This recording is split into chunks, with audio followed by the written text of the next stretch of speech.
ओम शांति। ओम शांति।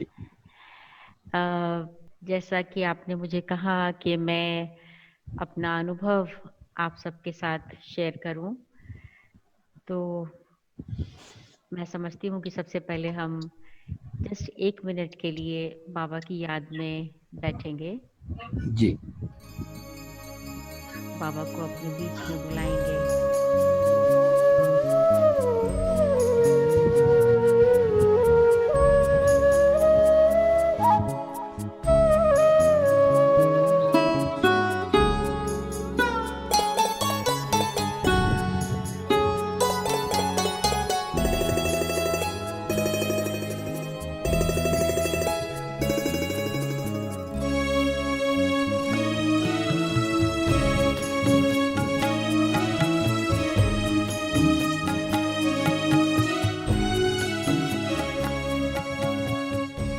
ओम शांति। ओम शांति। ओम शांति। तो मुझे ज्ञान में इस ज्ञान मार्ग पर चलते हुए 50 वर्ष से ज्यादा हो गया। बहुत छोटेपन में ही स्कूल डेज से ही हम लोग ज्ञान में चले थे। उससे भी पहले का शुरू करें तो एक धार्मिक परिवार में जन्म हुआ, और उस परिवार में बिल्कुल बकायदा प्रिंसिपल्स थे। शुरू से लेके जैसे वेजिटेरियनिज्म तो था ही था, प्याज लहसुन भी कभी हमारे घर में नहीं आता था। और सुबह सुबह उठ जाते थे, चाहे ठंडी भी हो। हम लोग जब बहुत छोटे बच्चे थे तो भी मम्मी सुबह उठा के नहला के, चाहे ठंडी का मौसम हो तो कंबल में लपेट के बिठा देती थी। लेकिन सुबह सुबह उठने की आदत थी। और थोड़े बड़े होने के बाद, क्योंकि घर में ही मंदिर था, जैसे भारत में हर घर में आमतौर पर एक मंदिर का स्थान होता है, तो घर में ही मंदिर था। तो ऐसी आदत हम लोगों को डाली गई थी कि स्कूल जाने से पहले, उससे पहले ब्रेकफास्ट लेने से पहले ज़रूर जाकर के मंदिर में जोत जगानी है। और हमको आरती याद करा दी थी और वो आरती करनी है। तो हमको उनका अर्थ तो चीज़ों का मालूम कुछ नहीं था कि हम ये सब क्यों कर रहे हैं। उसके पीछे फीलिंग भी इतनी पता नहीं थी, लेकिन हमको जैसे बचपन से ये संस्कार हमारे माता पिता ने डाला था, तो वो हम लोग ज़रूर करते थे सुबह नाश्ते से पहले। और उसके बाद फिर रात को भी भोजन से पहले ज़रूर हम लोग आरती गाया करते थे, जोत जगाया करते थे। तो इस प्रकार का नियम था। घर में सभी देवी देवताओं की मूर्तियां थी, और माता पिता भी बहुत भक्ति करते थे, व्रत बहुत रखते थे। और हम भी उनके साथ साथ रखा करते थे कई प्रकार के व्रत। और मंदिर में जाते थे, प्रसाद चढ़ाने के लिए जाते थे। तो धीरे धीरे धीरे धीरे पूजा तो सभी की होती थी, लेकिन मुझे जो सबसे अधिक मन में प्रेम था वो श्री कृष्ण के प्रति था। वैसे घर में बहुत ज्यादा भावना दुर्गा के प्रति थी, लेकिन पूजा सबकी होती थी। और परंतु मेरे मन में बहुत अधिक श्री कृष्ण के प्रति प्रेम था। और मुझे ऐसा ही लगता था कि बचपन में ही, जब मेरी एज शायद 7-8 साल की ही थी, ऐसा ही लगता था कि मेरा जन्म इस दुनिया में गलती से हुआ है। मेरा जन्म होना तो वहां चाहिए था जहाँ श्री कृष्ण का जन्म हुआ था। अ, ऐसा ही मुझे बचपन से लगता था, ऐसी फीलिंग होती थी। और स्वप्न में भी कई बार मैं देखती थी कि मैं श्री कृष्ण के साथ खेल रही हूँ, बॉल खेल रहे हैं या कुछ और गेम खेल रहे हैं, लेकिन ऐसी फीलिंग होती थी। और फिर एक उसके अलावा मन में कई प्रकार के प्रश्न भी बहुत उठते थे, क्योंकि घर में हमारे फादर रात को सोने से पहले कभी कभी रामायण पढ़ा करते थे। और जब ये रामलीला वगैरह होती है तो हम लोग देखने जाया करते थे। तो मेरे मन में प्रश्न उठते थे कि ये लोग एक कॉन्ट्राडिक्टरी बातें क्यों कहते हैं। एक तरफ से कहते हैं कि श्री राम भगवान हैं, और उसके बाद फिर कहते हैं कि उनकी सीता चोरी हो गई और उन्होंने ऐसा किया वैसा किया। उनको पता क्यों नहीं चला? भगवान को तो सब कुछ मालूम होता है। उनको ढूंढना क्यों पड़ा उसको।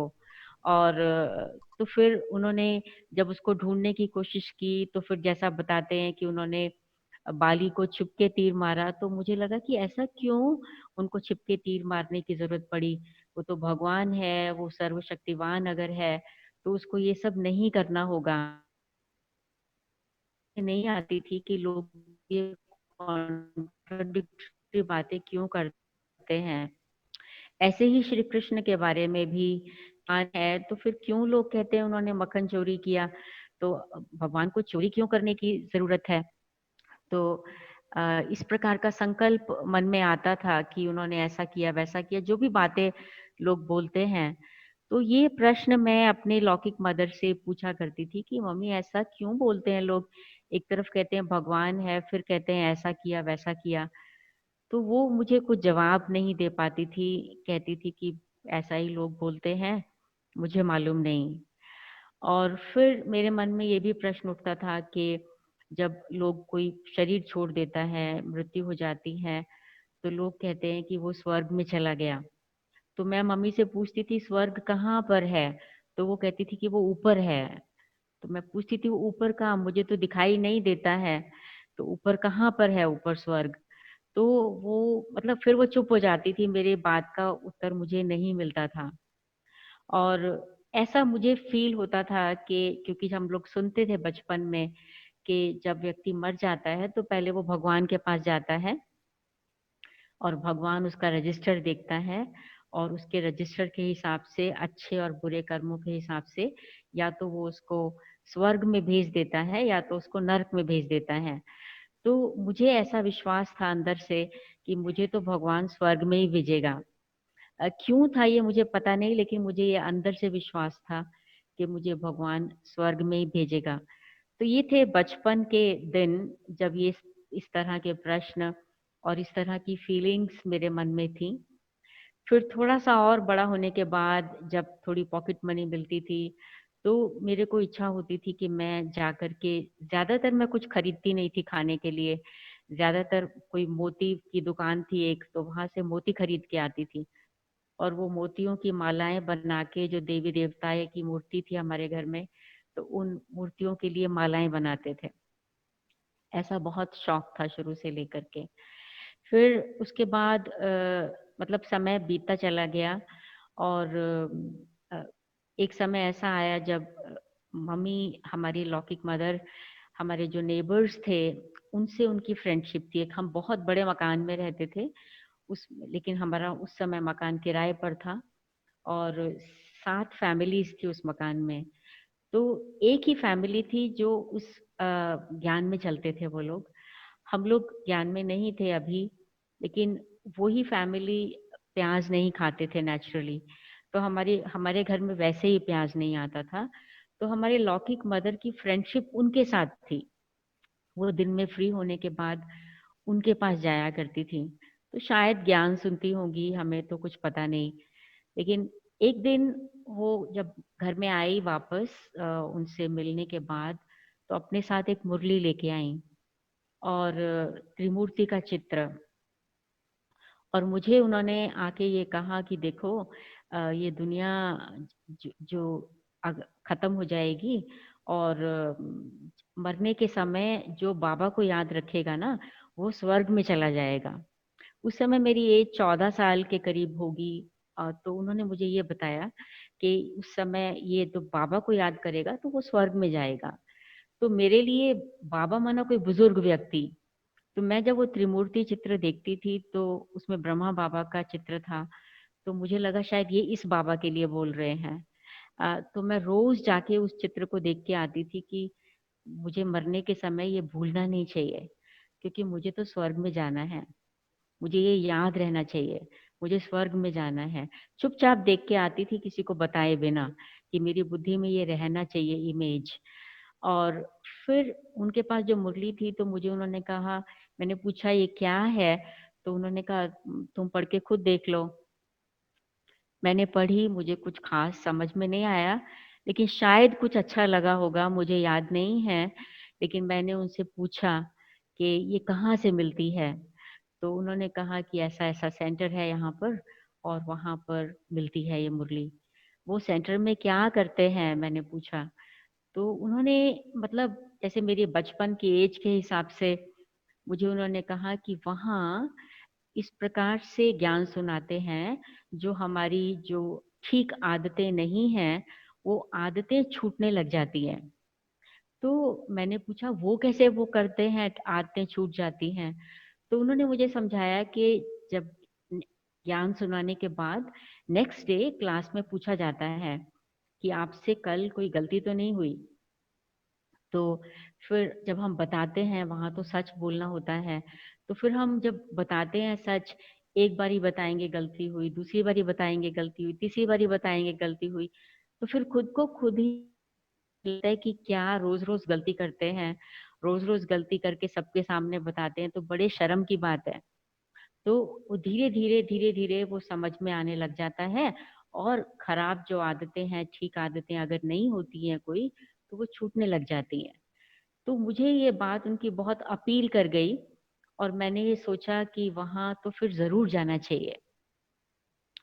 तो लेकिन उन दिनों मेरे पढ़ाई के दिन थे, एग्जामिनेशन नजदीक आने वाले थे, और मैं उस समय 10th क्लास में थी, और तो सेंटर पे मैं अभी गई नहीं। और हम लोग, मुझे पढ़ने का बचपन में शुरू से ही, क्योंकि सुबह उठने की आदत थी, तो जब एग्जामिनेशन नजदीक होता था बहुत जल्दी उठ करके मैं बहुत घंटे लगातार एकांत में जाके मेजॉरिटी छत पर जाके पढ़ा करती थी। तो बचपन से गीत गाने का बहुत शौक था हमारे घर में सभी को ही। तो वो जो नेबर्स थे हमारे, अ, उनको भी मालूम था हम लोग गीत गाते हैं।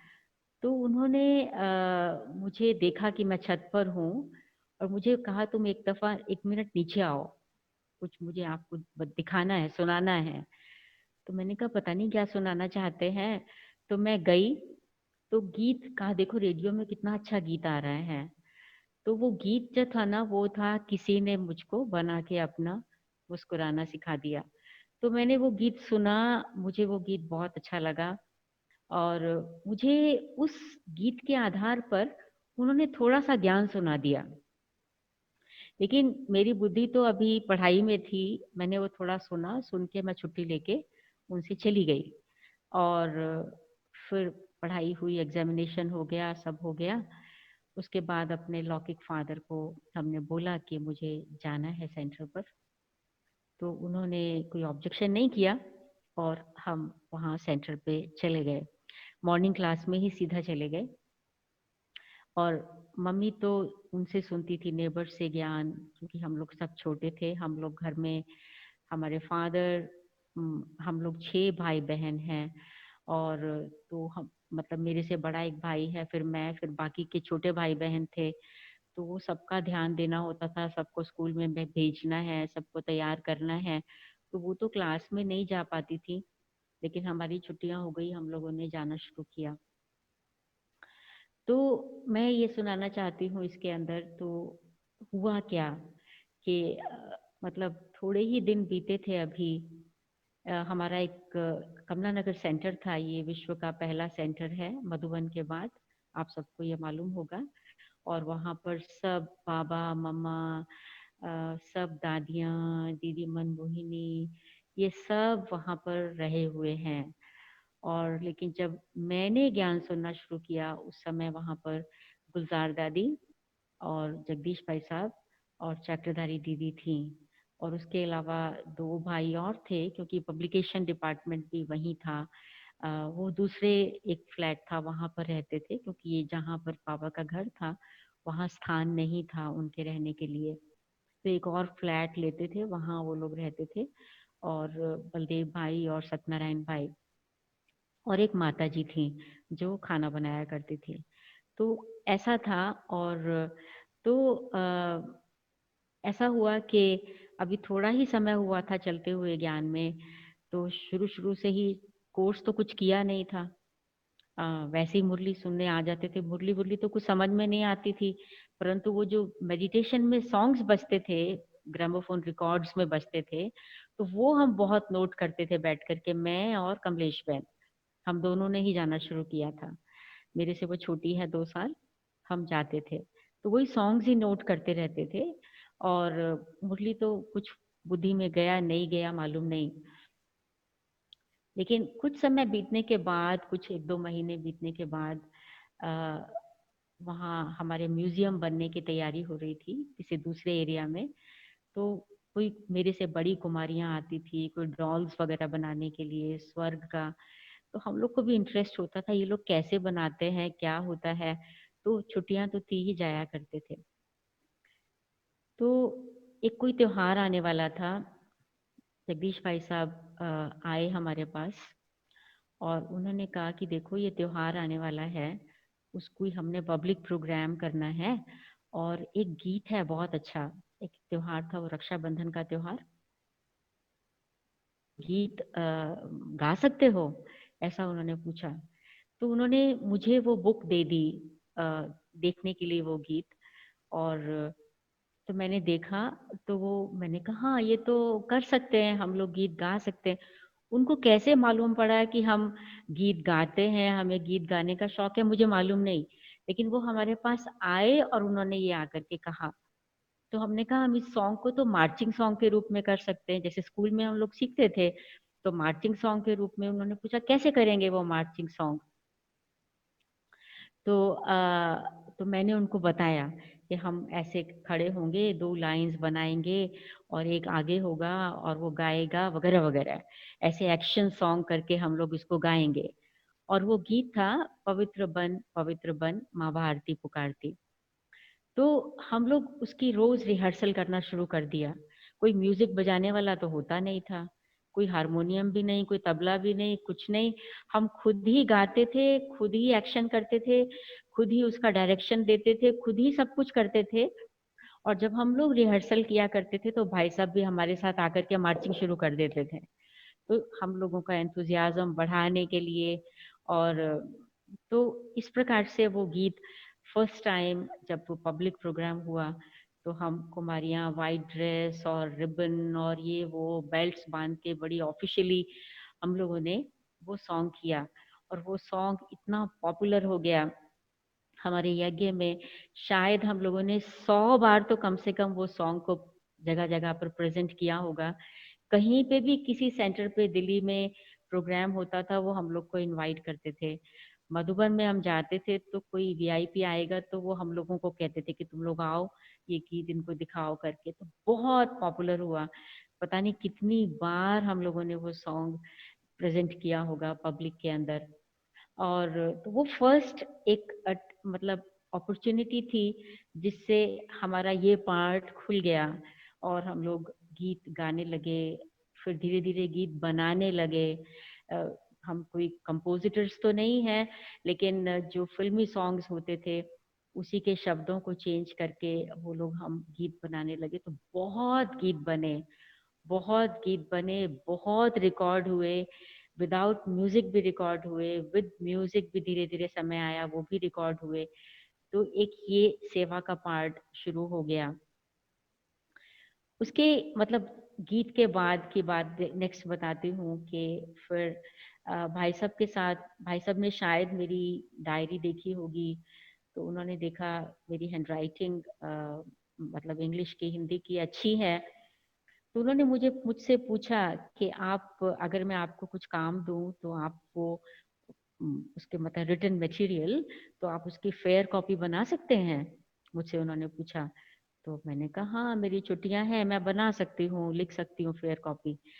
तो वो उस समय से ही, अभी मुझे 1 साल भी ज्ञान में नहीं था, तो मेरा संबंध भाई साहब के साथ नजदीकी का इस बेसिस पर हो गया कि वो मुझे कुछ काम करने के लिए देते थे और कहते थे कि इसकी फेयर कॉपी बनाना है। क्योंकि उस समय हमारे पास सेंटर में कंप्यूटर की तो बात ही छोड़ दीजिए, टेप रिकॉर्ड, ये टाइपराइटर भी नहीं था, टाइपराइटर भी नहीं था। और वो मेरा हैंड रिटन टेक्स्ट ही प्रेस में जाता था पब्लिश होने के लिए। और आप लोग जानते हैं कि उन दिनों पब्लिशिंग का तरीका बिल्कुल डिफरेंट था, आज की जैसा नहीं था। उसमें जैसे हिंदी के जो शब्द होते हैं, उसमें नीचे की मात्रा, ऊपर की मात्रा, छोटी बड़ी, ऊपर ये वो, तो वो एक एक को चुन चुन के वो लगाना होता है, और वो ऐसा जाता था उसके अंदर। फिर उसके बाद मैंने वो किया, फिर उसके बाद प्रूफ रीडिंग वो बन करके आता था, उसमें बहुत सी गलतियां होती थी, तो भाई साहब मुझे कहते थे इसको करेक्ट करो, इसमें जहाँ गलतियां है ना उसको ठीक करो। तो वो प्रूफ रीडिंग का काम फिर शुरू हो गया, फिर वो 2-3 बारी जाता था। तो भाई साहब के साथ फिर इस प्रकार की सेवा भी शुरू हो गई। तो मतलब बहुत ही जल्दी एज में ही भाई साहब के मैं सेवा के कारण से नजदीक आ गई। उसके बाद समर वेकेशन जब थी तो हमको चक्रधारी दीदी ने, कुमारियों का हमारा ग्रुप था, करीब 40 कुमारीज थे हम लोग, छोटे बड़े सब मिला के। तो उनको हमको हमारे बचपन की लैंग्वेज में हमको प्रिलिमिनरी कोर्स, ये जो हमारा साप्ताहिक पाठ्यक्रम का कोर्स है, छोटे छोटा लेसन दे के कोर्स कराया। तो उसके बेसिस पे मुझे एग्जीबिशन समझाना आ गया। तो जब भी एग्जीबिशन कहीं होती थी तो मैं एग्जीबिशन समझाना शुरू कर दिया। तो ये सेवा भी शुरू हो गई। उसके अलावा कभी कोई हम लोग देखते थे, छोटे छोटे हम सब इकट्ठे होते थे, ये अलमारी में चीजें ठीक सेट नहीं है, तो हम कुर्सी के ऊपर चढ़ के, क्योंकि हाइट छोटा था, कुर्सी के ऊपर चढ़ के कोई पकड़ लेता था कुर्सी, कोई गिर ना जाए, उसको इसको सेट करना है, यहाँ ये करना है, किचन के बर्तनों को सेट करना है, ये करना है। तो उसके अंदर भी हम लोग लग जाते थे, वो सेंटर की सेवा करने के लिए भी।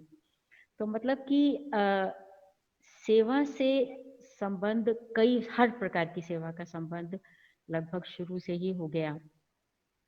और ऐसा होने के कारण, स्पेशली गीत और ड्रामास और कल्चरल प्रोग्राम होने के कारण, हम लोग मधुबन में बहुत फेमस हो गए। जब भी हमारा ग्रुप जाता था तो सब कहते थे कमला नगर के कुमारियां आई हैं, कमला नगर से कुमारियां आई हैं, तो अब शाम को रोज कल्चरल प्रोग्राम होंगे। तो बहुत ग्रुप पॉपुलर होने लग पड़ा। और इधर फिर भाई साहब के साथ में दूसरी प्रकार की सेवाएं भी शुरू हो गई धीरे धीरे होते होते। मैं तब घर में ही रहती थी, मेरी पढ़ाई चल रही थी, स्कूल पूरा हुआ। स्कूल पूरा होने के बाद, हायर सेकेंडरी के बाद, मैंने अपने लौकिक फादर को कहा कि मुझे मधुबन में टीचर्स ट्रेनिंग थी, तब वो हो रही थी, फर्स्ट ट्रेनिंग 1970 में। तो मैंने कहा कि मुझे जाना है वहाँ। तो मुझे फादर ने कहा नहीं, नहीं जाना है, क्योंकि अभी तुम बहुत छोटी हो, और अभी ये एज नहीं है वो ट्रेनिंग लेने की, अभी तुमको पहले पढ़ना है। बाकी तब उन्होंने मुझे उस समय प्रॉमिस किया कि देखो, तुम्हारी जिंदगी का अगर ये लक्ष्य है कि तुम्हें ब्रह्मा कुमारी बनना है, टीचर बनना है, तो ये तुम्हारी जिंदगी है, डिसाइड तुमको करना है, लेकिन मेरी जिम्मेवारी है तुमको हाई एजुकेशन देना। उसके बिना मैं तुमको परमिट नहीं कर सकता हूँ कि तुम वहां जाकर के टीचर बन करके रहो। ये मेरी जिम्मेवारी है, वो मुझे पूरा करना है जरूर। और बाकी जहां तक रही शादी की बात, मैं तुमको कभी फोर्स नहीं करूंगा कभी भी, क्योंकि लाइफ तुम्हारी है, डिसीजन तुम्हारे हाथ में है। और हाँ, अगर प्रॉब्लम नहीं है, कोई प्रॉब्लम नहीं है, लेकिन अगर नहीं करनी है, आई विल नेवर फोर्स। मैं कभी भी नहीं कहूंगा कि तुमको जरूर करनी है। तो ये उन्होंने मेरी हायर सेकेंडरी के बाद मुझसे प्रॉमिस किया था। तो वैसे मुझे डॉक्टर बनने का एम था, लक्ष्य यही था स्कूल में जब मैं, हाँ एक बात मैं आपको बताना भूल गई, जब मैं बहुत छोटी थी तो मुझे मतलब लगता था कि मुझे सब लोगों जैसा जीवन नहीं जीना है, मुझे कुछ अलग तरह का जीवन जीना है। तो मैं मम्मी को बोलती थी कि मुझे शादी नहीं करनी है सार सबकी तरह। वो कहती थी क्यों, सब लड़कियां ऐसे ही बोलते हैं जब छोटी होती हैं, जब बड़े हो जाएंगे ना फिर देखेंगे। तो मैं बोलती थी मैं सब लड़कियों जैसी नहीं हूँ, मुझे नहीं करना है। तो वो कहती थी फिर क्या करेगी बड़ी होगी तो मैं सोचती थी, मैं कहती थी उनको कि मैं बड़ी होंगी तो मैं दुनिया की सेवा करूंगी। तो वो पूछती थी कि दुनिया की सेवा, तो इतनी छोटी है, दुनिया तो बहुत बड़ी है, तो इतनी बड़ी दुनिया की सेवा कैसे करेगी। तो मैं कहती थी, सोचती थी कैसे करूंगी। तो संकल्प आता था कि मैं डॉक्टर बन जाऊंगी, क्योंकि मुझे लगता था कि ये प्रोफेशन बहुत नोबल प्रोफेशन है, और मुझे ये डॉक्टर बनना है। तो इसी एम से मैंने 9th क्लास में बायोलॉजी ली थी। और उसके बाद हायर सेकेंडरी के बाद मैं प्री मेडिकल और मेडिकल में जाना चाहती थी, लेकिन मुझे 10th में ही ज्ञान मिल गया। और अब ज्ञान मिलने के बाद मेरे जीवन का लक्ष्य बदल गया। और मैं सोचती थी, क्योंकि उन दिनों में ये यज्ञ में कहा जाता था कि 1976 में विनाश हो जाएगा, तो मैं सोचती थी कि अगर मैं मेडिकल में चली गई तो 76 तो मैं पढ़ती ही रहूंगी, तो मैं सेवा कब करूंगी?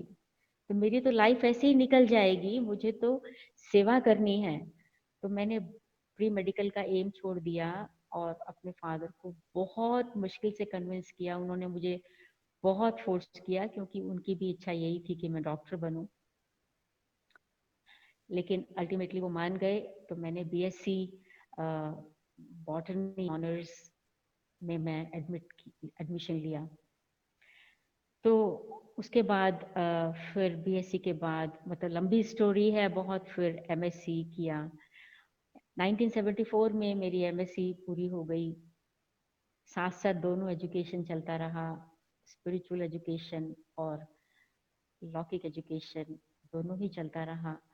और मैंने ये देखा कैसे स्पिरिचुअल एजुकेशन का जो प्रभाव था, मेरा कंसंट्रेशन पावर बहुत बढ़ गया, ग्रास्पिंग पावर बहुत बढ़ गई, विल पावर बहुत स्ट्रांग हो गई। और जो एक सेंसिटिव नेचर था, छोटी सी बात पर आंखों में आंसू आ जाना, मतलब कोई ने जोर से कुछ कह दिया तो मतलब दिल धड़क उठता था। वो सेंसिटिव नेचर जो था वो धीरे धीरे खत्म होने लगा। तो फिर मतलब जो संस्कार था सेंसिटिविटी का और भय का, वो खत्म होने लगा। और मेरी लाइफ में चेंज आने लगा। मेरे फ्रेंड्स जो थे कॉलेज में, वो लोग भी ये देखते थे, नोट करते थे इस बात को। तो इस प्रकार मतलब लाइफ आगे बढ़ती रही। फिर मैंने बीएड भी किया, और बीएड करने के बाद मैंने अपने फादर को कहा कि अब मुझे सेंटर पे जाना है। लेकिन हमारे फादर इस फेवर में नहीं थे कि मैं सेंटर पे रहना शुरू करूं। वो ये कहते थे कि वो, उनकी मन में फीलिंग ये थी कि सेंटर पे लेजी लोग रहते हैं, जो कुछ करना नहीं चाहते हैं वो लोग रहते हैं वहां पर। तो और मुझे वो ये कहा करते थे कि देखो, तुम्हारा बाबा कहता है, क्योंकि वो मुरली पढ़ा करते थे, ज्ञानामृत पढ़ते थे, वर्ल्ड रिन्यूअल पढ़ते थे, प्यूरिटी पढ़ते थे। और तो कहते थे मुझे, देखो तुम्हारा बाबा कहता है तन मन धन तीनों सेवा करो, तो तुमको तीनों सेवा करना चाहिए। तुमको वहां क्यों रहना है? वहां जाकर के लोग लेके आएंगे, दान देंगे, और तुम वो खाओगे, तुमको शर्म नहीं आएगी? भगवान ने तुमको हाथ पांव दिया है, दिमाग दिया है, तो करो। तुम्हारा बाबा ही कहता है तन मन धन की सेवा करो, तो उसको तुम क्यों नहीं सुनते हो? तो उनको इसलिए बिल्कुल पसंद नहीं था। वो समझते थे कि वहां जाके लेजी लोग रहते हैं, जो कुछ करना नहीं चाहते हैं, और सुबह बस क्लास हुई, पूरी हुई, सारा दिन फ्री, कुछ करने का नहीं है। तो मैंने कहा ठीक है, मैं जॉब करूंगी ज़रूर, मैं एप्लीकेशंस देती हूँ, और जब तक मुझे जॉब मिले तब तक मैं जस्ट एक्सपेरिमेंट बेसिस पर सेंटर पे रहना चाहती हूँ। ये मैंने युक्ति रखी, लेकिन लक्ष्य तो यही था कि मुझे सेंटर पे रहना है। और उन्होंने समझ लिया धीरे धीरे कि ये अपनी बात से हिलेगी नहीं। कुछ कहते नहीं थे, लेकिन अंदर से खुश नहीं थे इस बारे में। तो जब बात आई कि मुझे सेंटर पे रहना है, तो एक लेटर चाहिए पेरेंट्स का। मैंने वो लेटर तो लिख दिया, और मैंने उनसे पूछा आप सिग्नेचर कर दीजिए इस पर। तो उन्होंने कहा नहीं, मैं सिग्नेचर नहीं करूंगा, सिग्नेचर लेना तो अपनी मम्मी से ले लो। और तो मैंने मम्मी का सिग्नेचर, मम्मी तो ज्ञान में थी ही, तो उन्होंने सिग्नेचर कर दिया, फादर ने नहीं किया। लेकिन मैंने सेंटर पे रहना शुरू कर दिया। कमलेश बहन को उन्होंने सेंटर पे रहने की परमिशन नहीं दी कि नहीं, नहीं जाना है। राधा बहन तो अभी काफी छोटी थी, वो तो अभी पढ़ रही थी। और तो धीरे धीरे ऐसा हुआ, हमारे जो फादर का बिजनेस था, अभी फादर लौकिक में मतलब फिजिकली नहीं है, उन्होंने शरीर छोड़ दिया 25 साल पहले। तो हमारा बिजनेस था, प्रिंटिंग प्रेस था। और तो मंगलवार को वो छुट्टी करते थे। तो तो हर मंगलवार को उन्होंने आना शुरू कर दिया क्लास में, प्रोबेबली जस्ट टू नोट कि मैं क्या करती हूँ। तो उन्होंने देखा कि मैं इतनी बिजी हूँ कि मुझे उनसे रुक करके बात करने की भी फुर्सत नहीं है। बस सिर्फ नमस्ते कहा और दौड़ गए कि अभी ये करना है, अभी वो करना है, अभी वहां जाना है, अभी वहां ये वो। तो वो नोट करते थे कि मैं लेजी नहीं हूँ, मैं दुनिया के डिफिकल्टी से दौड़ नहीं रही हूँ बाहर, I am not a coward, मैं भाग नहीं रही हूँ। तो उन्होंने इस बात को नोट किया, 5 साल उन्होंने मुझे नोट किया, 5 साल तक वो ऑब्जर्व करते रहे कि मेरी लाइफ का लक्ष्य क्या है और क्यों मैं ऐसा जीवन जीना चाहती हूँ। और टेस्ट भी लिया उन्होंने मेरा। एक दफा मुझे उन्होंने कहा कि देखो तुम सारा दिन वहां दौड़ भाग करती हो, सेवा में लगी रहती हो, तुम्हारी तो मैगजीन में कभी कोई फोटो आती ही नहीं, और सबकी फोटोज आती है, तुम्हारी तो फोटो आती नहीं है। तो मैंने उनको कहा कि लेकिन मैं कोई सेवा फोटो के लिए तो करती नहीं हूँ, मेरा तो सेवा करने का लक्ष्य है, मैं तो नहीं करती हूँ फोटो, मेरी फोटो आए तो मेरी इसलिए मैं सेवा कर रही हूँ, नहीं आती तो नहीं आती। तो शायद ये भी उन्होंने मेरा टेस्ट लिया था। और 5 साल पूरे होने के बाद फिर जब कमलेश बहन ने फिर से पूछा एक बार, तो उन्होंने कमलेश बहन को परमिशन दे दी सेंटर पे जाने की। उसके बाद तो फिर राधा बहन का जब एग्जामिनेशन, उसने एमफिल किया, कमलेश बहन ने एमए किया, राधा बहन ने एमफिल स्टैटिस्टिकल मैथमेटिक्स में किया। और तो उसको नेक्स्ट डे ही एक कॉलेज के प्रोफेसर आए, उन्होंने कहा कि हम इसको एज ए प्रोफेसर लेना चाहते हैं अपने कॉलेज में, आप इसको भेज दीजिए हमारे पास। लेकिन उस समय दादी प्रकाशमणि ने उसको कह दिया था कि सेंटर पर जाओ, तो उसके लिए चॉइस था इधर प्रोफेसर और सेंटर। तो उसने चूज किया सेंटर, और फादर ने उसको मना नहीं किया, वो सेंटर पे चली गई। तो वो दोनों बहनें बॉम्बे में हैं, कमलेश बहन सांता क्रूज ईस्ट की इंचार्ज है और राधा बहन गोरेगांव में है। राधा बहन मेरे से 7 साल छोटी है, कमलेश बहन 2 साल छोटी है। तो इस प्रकार हम 3 बहनें सरेंडर्ड लाइफ जी रहे हैं। मेरे को तो सेंटर पे रहते हुए मोर देन 43 इयर्स हो गया, और कमलेश बहन को 40 इयर्स हो गया होगा, 38 इयर्स हुआ होगा, राधा बहन को थोड़ा 2-3 साल और कम। तो इस प्रकार से हम लोग सेवा में हैं। तो हर प्रकार की सेवाएं, बहुत बड़े बड़े प्रोग्राम्स हुए, बहुत बड़े बड़े दिल्ली में 1981 में जब 12,000 लोग दिल्ली में आए थे भाई बहन। अब उसकी सब स्टोरीज मैं आपको सुनाऊं तो मतलब मुझे तो पता नहीं कितने दिन चाहिए ये सब सुनाने के लिए। और बहुत बड़े बड़े अच्छे अच्छे अनुभव है। तो इसमें लेकिन एक सिर्फ अनुभव बताना चाहती हूँ, भारत से कनेक्टेड, फिर मैं रशिया पर आऊंगी। कि हम लोग, मतलब भाई साहब जो थे ना, वो बहुत टाइम के, उसका महत्व बहुत था उनको, योग का महत्व, मुरली का महत्व, बाबा के प्रति प्यार बहुत बहुत बहुत गहरा था।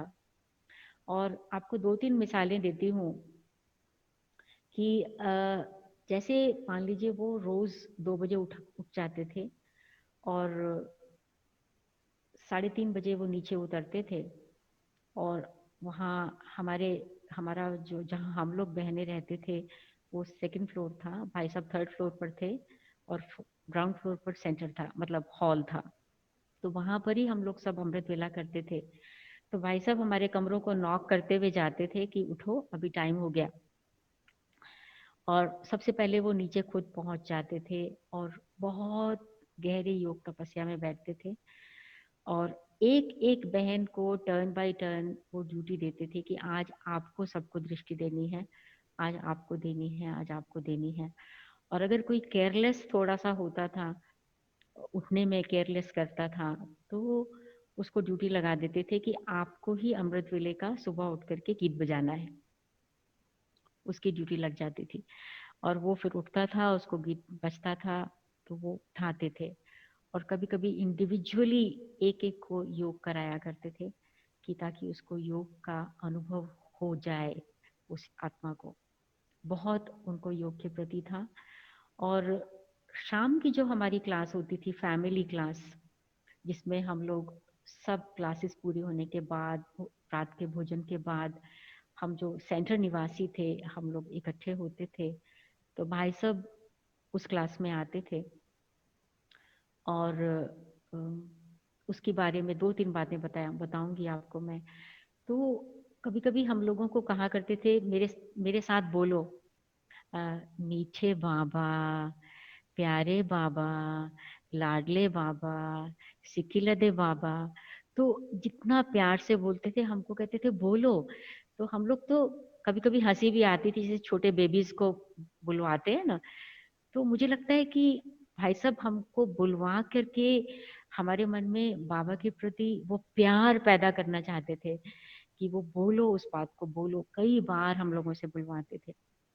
और केवल उतना नहीं, परंतु जब वो कहते थे कि मुरली पढ़ो, चाहे साकार मुरली अगले दिन की, चाहे कोई अव्यक्त मुरली, तो मुझे याद है बहुत ऑफन मुझे कहते थे मुरली पढ़ने के लिए। तो मैं अभी 3 ही लाइनें पढ़ी होती थी। उन दिनों मुरली में ये सार, क्वेश्चन आंसर, ये कुछ नहीं होता था। मुरली सीधा ओम शांति से शुरू होती थी। और तो अभी मुरली की 3 लाइनें ही पढ़ी होती थी।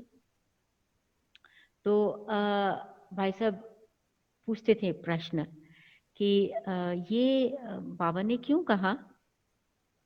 अब मुरली मेरे हाथ में है तो मेरे से ही पूछते थे, बाबा ने क्यों कहा।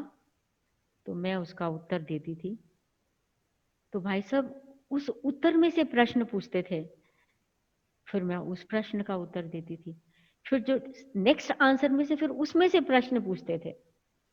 तो उत्तर में से प्रश्न, प्रश्न का फिर उत्तर, फिर उसका प्रश्न, फिर उसका उत्तर, फिर उसका प्रश्न, एक के अंदर एक, एक के अंदर एक, एक के अंदर एक।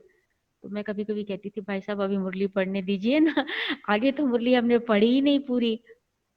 तो उस समय तो मुझे इस चीज का इतना, मतलब मेरी उस समय एज 21-22 साल की थी, इतना रियलाइजेशन नहीं हुआ। लेकिन कुछ समय बीतने के बाद मुझे पता चला कि मुरली को कैसे पढ़ना होता है, मुरली को कैसे समझना होता है। मुरली के सिर्फ सेंटेंसेस को नहीं पढ़ना है, लेकिन सेंटेंसेस के बीच में बाबा क्या कहना चाहते हैं, बाबा की फीलिंग्स को कैच करना है, बाबा के भाव को कैच करना है। तो वो बात मुझे तब समझ में आने लगी कि वो, लेकिन वो जो जैसे कहते हैं ना कि वो जो बीज था ना, वो उस समय पड़ गया था। वो बीज उस समय पड़ गया था, और जो फिर धीरे धीरे समय आने पर प्रस्फुटित होने लगा। और मुरली के प्रति जो मुरली की गहराई है, मुरली में जो विजडम है, मुरली में हर प्रश्न का उत्तर है, मुरली में बाबा जब सब कुछ क्लियर कर देता है हर सब्जेक्ट के बारे में, ब्राह्मण जीवन के बारे में, तो उसका मजा आने लगा। तो ये उस समय होता था। और उसके अलावा हम भाई साहब बहुत सिंपल फूड खाते थे, बहुत सिंपल। उनकी दिनचर्या बिल्कुल डिफरेंट थी हम लोगों से। सुबह उठ के वो 11:30 बजे के करीब, वो 7:30-8 बजे लंच ब्रेकफास्ट ले लेते थे सुबह, और 11:30 के बीच में करीब वो लंच ले लेते थे। शाम का भोजन 7 बजे से पहले ले लेते थे। और भोजन में केवल 2 चपाती और 1 चम्मच जितना चावल, थोड़ी सी दाल, थोड़ी सी सब्जी, कभी दही है तो है, नहीं है तो नहीं है। और कभी भी हम लोगों को ना अलाउ करते थे, ना खुद खाते थे अचार, पापड़। वो सब कहते थे कि ये सात्विक भोजन नहीं है, ये सात्विक भोजन नहीं है। मिर्ची का तो सवाल ही नहीं है। और सेंटर पे तो हमारे यहाँ मिर्ची आती ही नहीं थी, लाल मिर्च का तो प्रश्न ही नहीं उठता। हरी मिर्च भी नहीं होती थी। हाँ, कभी कभी काली मिर्च थोड़ी सी डालनी है अगर किसी चीज में, नाम मात्र की। और अचार में भी बहुत रेयरली, अगर किसी का पेट दर्द है, कुछ है, तो पुराना नींबू का अचार बिना तेल वाला, वो जो होता था थोड़ा सा, बस इतना सा, वही खाने के लिए देते थे। बाकी कहते थे नहीं, ये सब सात्विक भोजन नहीं है। जो ब्राह्मण है, योगी अच्छे हैं, वो सात्विक भोजन खाते हैं। और इसलिए बहुत सिंपल फूड था, और वही अभ्यास हम लोगों को सेंटर पे रहते रहते वहाँ पर हो गया था।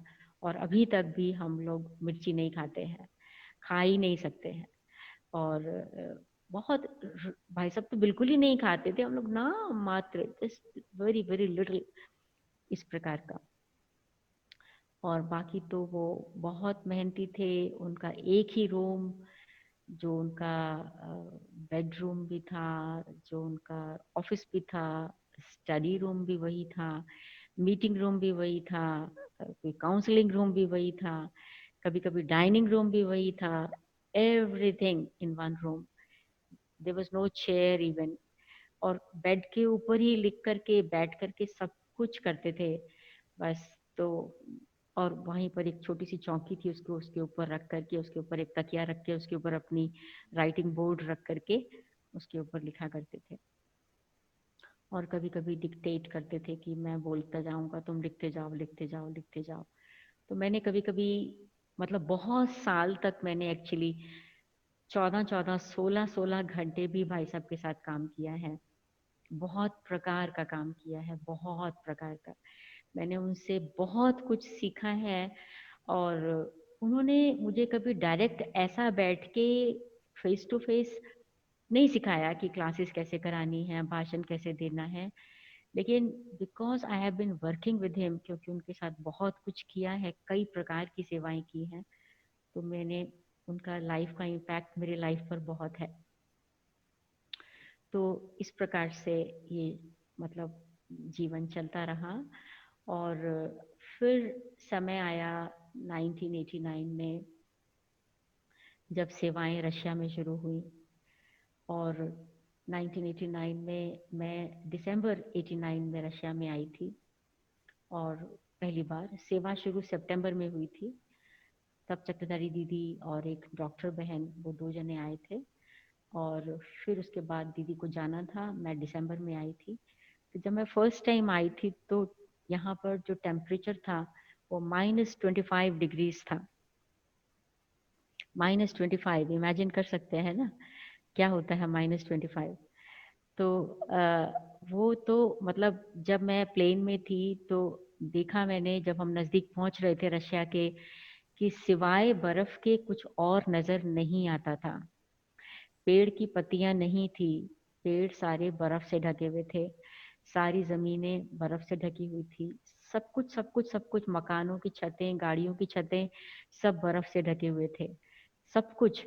तो मेरे को रास्ते में आते समय, अभी लैंड करते समय संकल्प आया कि मैं क्यों आई हूँ इस सीजन में, मेरा तो यहाँ आना वेस्ट हो जाएगा। क्योंकि जब सर्दी शुरू होती है तो दिल्ली में ही कोई कोई भाई बहन मतलब थोड़ी सी मस्ती करने लगते हैं कि ठंडी है बहुत, कैसे निकलो रजाई से, रजाई छोड़ती नहीं है। और यहाँ कौन आएगा सुनने के लिए ज्ञान ऐसे मौसम के अंदर। लेकिन अब आ ही गए तो आ ही गए, अब जो होगा तो होगा। और तो उस समय दीदी अभी यहाँ थी, चक्रधारी दीदी और विजय भाई थे। विजय भाई हॉस्टल में रहा करते थे। और चक्रधारी दीदी मतलब उस समय, जिस समय मैं आई सेंटर पे, तो जितना छोटा फ्लैट जिसमें थे, रहते थे, मतलब मैंने कभी जिंदगी में इतना छोटा फ्लैट देखा नहीं था। मेरी इमेजिनेशन के बियॉन्ड था कि ऐसा भी हो सकता है कभी। उसमें एक छोटा सा कमरा था जिसमें एक ही बेड आता था, एक छोटी सी अलमारी थी, और एक थोड़ा बड़ा कमरा था, अगर बेड साइज को लो तो 3 बेड्स आ जाएंगे उसके अंदर, at the most 4, not more than that. Tight tight. हाँ, जैसे मधुबन में कभी एक ही रूम में 6-8 बेड्स लगा देते हैं ना, बिल्कुल स्पेस नहीं होती है निकलने की भी, तो ऐसा समझ लीजिए। तो छोटा सा वो रूम था। तो वो जो छोटा सा रूम था जिसमें 3-4 बेड्स की जगह स्पेस मान लीजिए, उसको हमने क्लासरूम बनाया हुआ था। मॉर्निंग क्लास के लिए वहां पर भाई बहन अपने 20-20 को हम अलाउ करते थे क्लास में आने के लिए। वो छोटी छोटी फोल्डिंग स्टूल अपने साथ लेके आते थे। एक लोहे का ऐसा फोल्डिंग होता था, बीच में कपड़ा जैसा लगा होता है, तो वो लेके आते थे अपने साथ, क्योंकि हमारे पास कुछ सामान नहीं था, कहाँ पर वो लोग बैठेंगे। और जो इवनिंग क्लास थी वो बाहर हम हॉल हायर करते थे, जहाँ पर करीब 200 लोग आते थे, तो वहाँ वो क्लास होती थी। तो जब मैं सेंटर पे पहुंची तो मुझे दीदी ने कहा कि आज शाम को कोर्स है और वहाँ पे कल्प वृक्ष का लेसन कराना है, और कल सुबह क्लास होगी जो 6:45 बजे शुरू होती है। तो मैं सोचने, मतलब मुझे मुझे उन्होंने नहीं बताया कि 200 लोग क्लास में आते हैं वहाँ कोर्स करने के लिए, और यहाँ पर क्लास में सुबह 20 लोग आते हैं। बस मुझे उन्होंने इन्फॉर्मेशन दे दिया कि ऐसा शाम को वहाँ कोर्स कराना है और ये सवेरे लोग आएंगे। तो शाम को मैं कोर्स कराने चली गई, मुझे मेरे साथ विजय भाई गए, हम टैक्सी में चले गए। तो हॉल खचाखच भरा हुआ था, और मतलब अब माइक्रोफोन तो था लेकिन ऐसा ही ढीला ढाला माइक्रोफोन, चित्र भी कोई नहीं थे हमारे पास। तो एक पेपर लेकर के, शीट लेकर के उसके ऊपर हम ड्रॉ करते थे, स्केच बना करके समझाते थे, या फिर जब कोई चित्र हिंदी का आ भी गया तो विजय भाई उसको पकड़ते थे। और कोई स्टैंड्स नहीं थे हमारे पास, कुछ नहीं था, उसको पकड़ के ही हम उसके समझाते थे उस चित्र के ऊपर। और कहाँ बैठे, बैठ के कैसे समझाएं? तो कुर्सी पर बैठेंगे तो वो भाई बहन दिखाई नहीं देते हैं, वो एक ही लेवल का हॉल है, स्टेज तो है नहीं। तो टेबल के ऊपर बैठ जाते थे, टेबल के ऊपर बैठ करके फिर समझाते थे। लेकिन नेक्स्ट डे मैंने सोचा कि कौन आएगा क्लास में, इतनी बर्फ पड़ रही है, सारी रात बर्फ पड़ती रही पड़ती रही पड़ती रही, कोई तो नहीं आएगा। तो जस्ट फॉर क्यूरियोसिटी सेक मैंने 6:40 पर सुबह उस ग्लास में से, जो होता है दरवाजे के अंदर, हर घर में यहाँ एक मेन जब दरवाजा होता है उस दरवाजे पर एक लेंस लगा होता है जिसमें से आप देख सकते हैं कोई बाहर बेल बजा रहा है तो कौन है बाहर। और एक चेन लगा होता है, तो अगर आपको खोलना भी है तो चेन लगी रह सकती है, if you don't want to open fully. तो मैंने देखा कि कोई आया है, देखूं तो सही कोई आया भी है कि नहीं आया। हम लोग 5th फ्लोर पर थे, लिफ्ट नहीं थी उस घर में। और तो मैंने देखा जो ये 15-20 लोग हैं वो सब सीढ़ियों पर खड़े हैं, और ऊपर से लेके नीचे तक कैप, उनका ओवरकोट, उनके शूज, उनका सब कुछ बर्फ से भरा हुआ है। और वो लोग वेट कर रहे थे कि 6:45 होगा तो हम बेल बजाएंगे।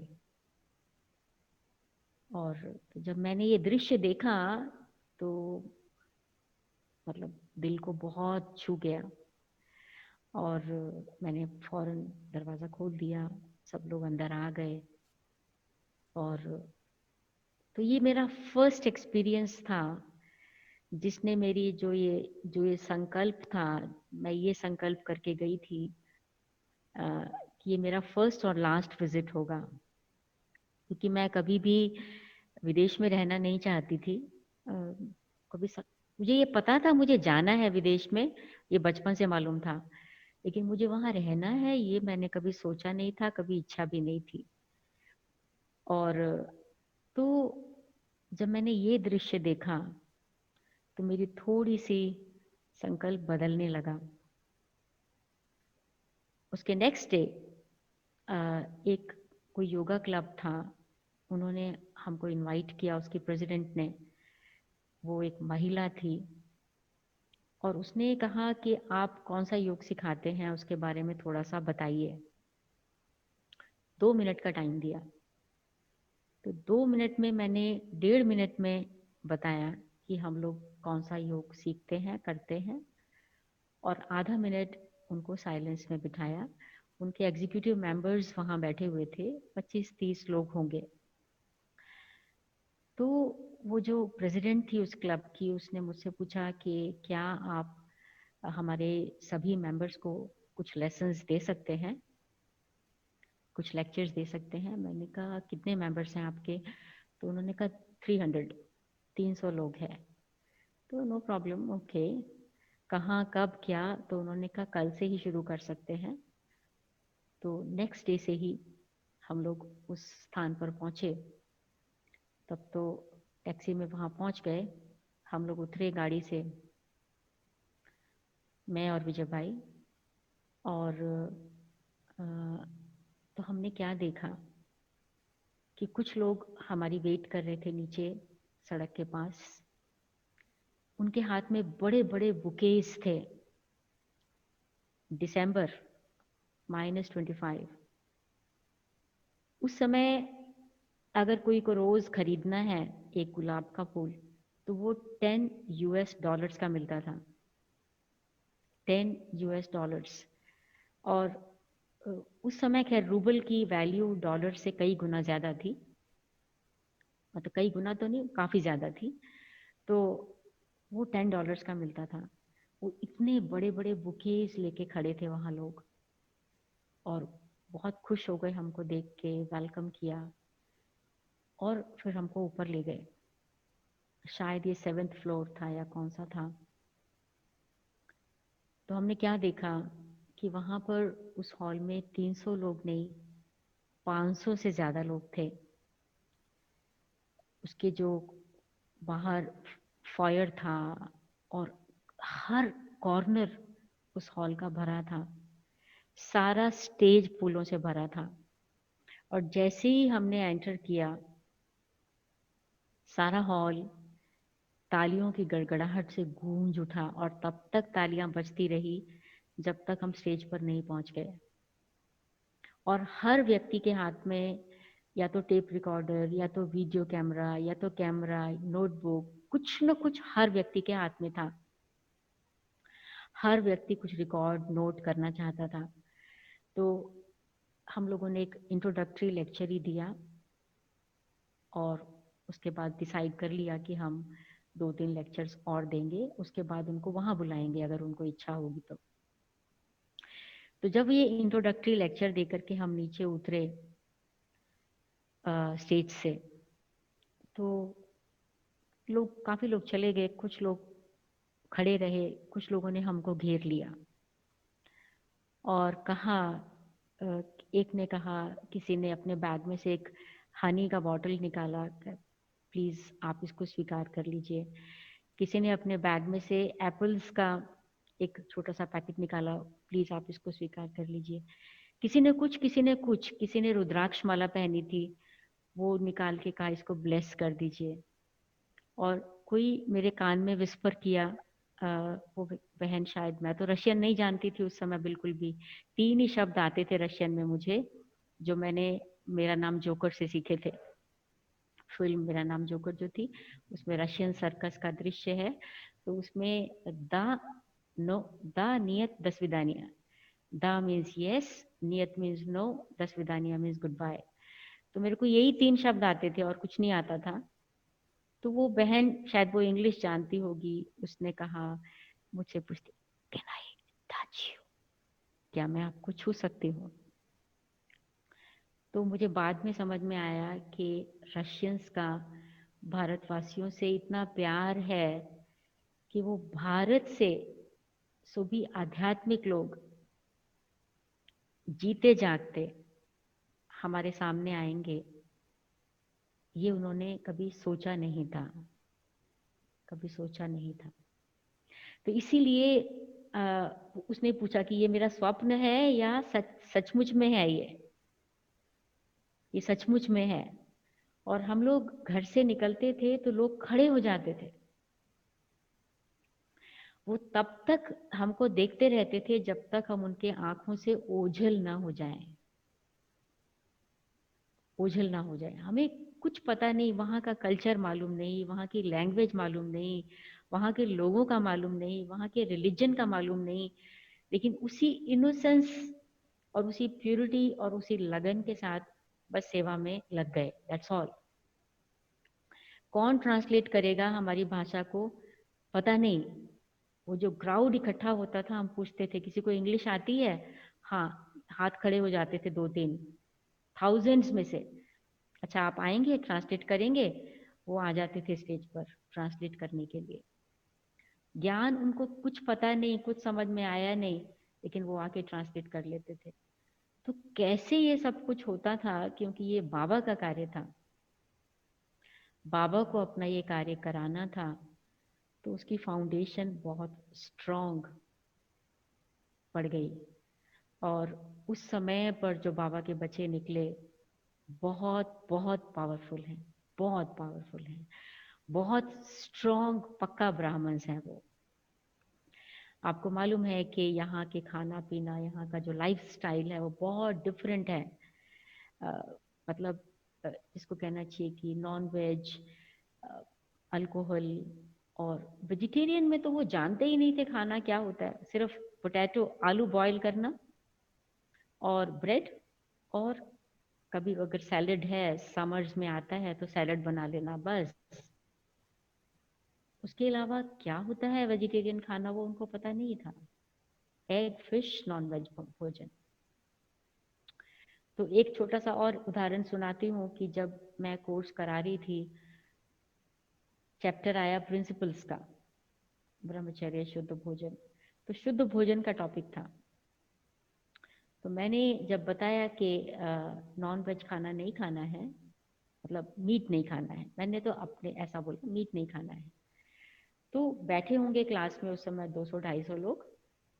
तो एक व्यक्ति ने हाथ खड़ा किया, पूछा कि आपने अभी अभी कहा कि मीट नहीं खाना है, तो फिश खा सकते हैं?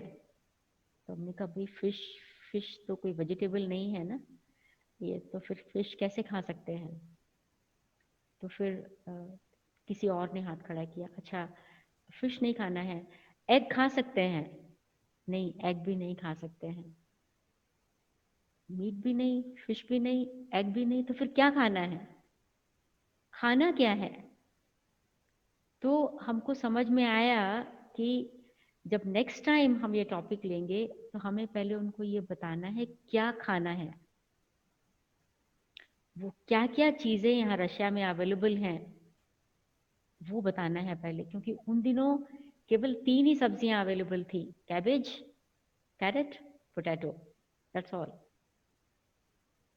Nothing more. उसको कैसे बनाना है, गेहूं का आटा नहीं मिलता था, सूजी मिलती थी, चावल मिलता था।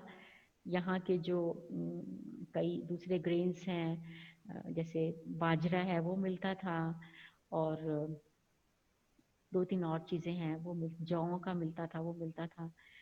और दालों में से केवल जो काला मसूर दाल होती है वो मिलती थी, और चने की दाल, यहाँ का जो लोकल चना है वो उसकी मिलती थी, दैट्स ऑल।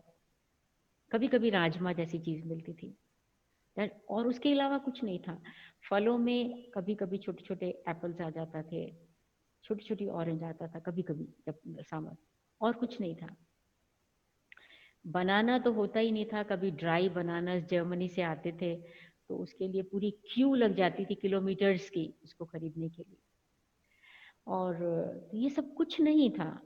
तो हम उनको सिखाते थे कैसे वेजिटेरियन खाना बनाना है, उनको डिक्टेट करते थे रेसिपीज कि आप लिखो। फिर हम कभी कभी हॉट प्लेट क्लासरूम में ले जाते थे, उनको वहाँ बना कर दिखाते थे कि इसको कैसे बनाना है।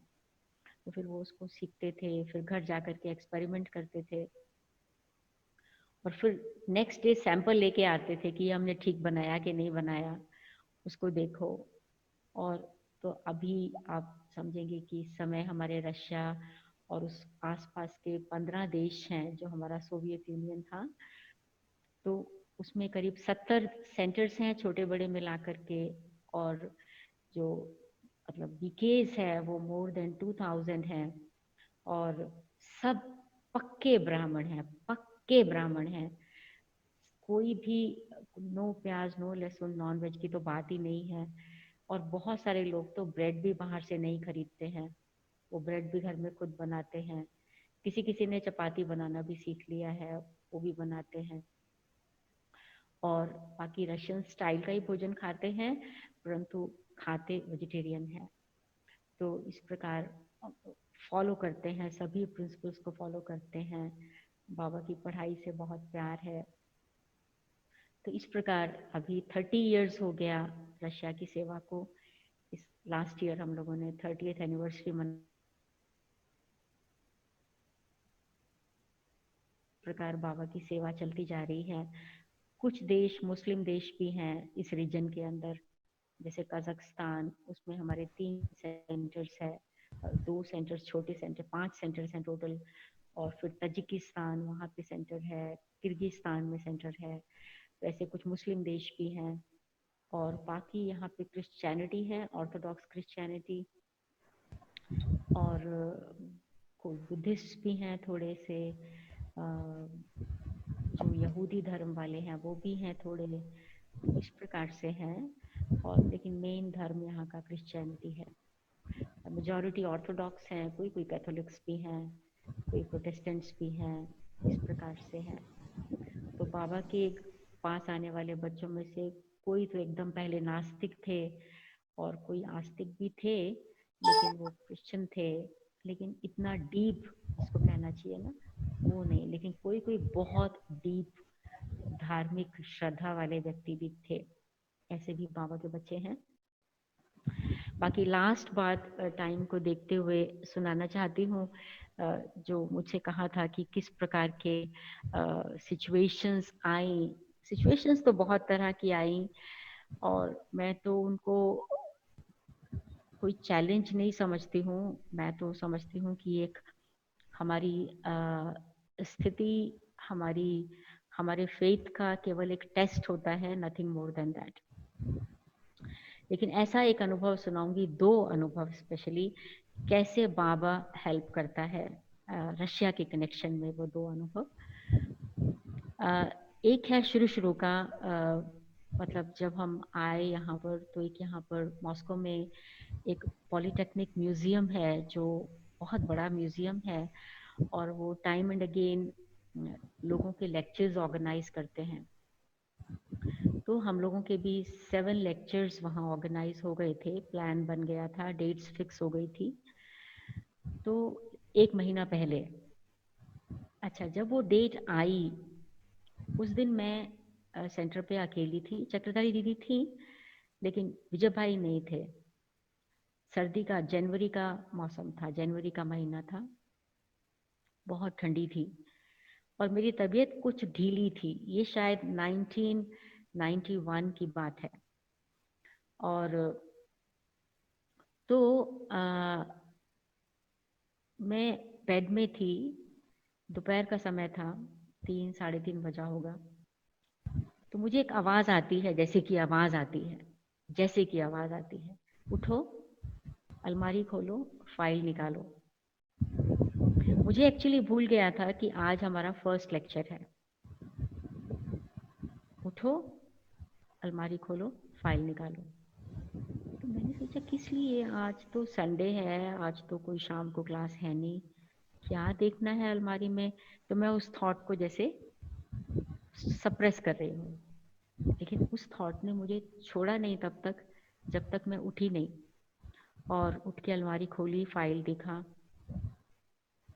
तो अरे आज तो लेक्चर है, अब क्या करें, वहाँ कैसे पहुँचना है मुझे तो पता नहीं।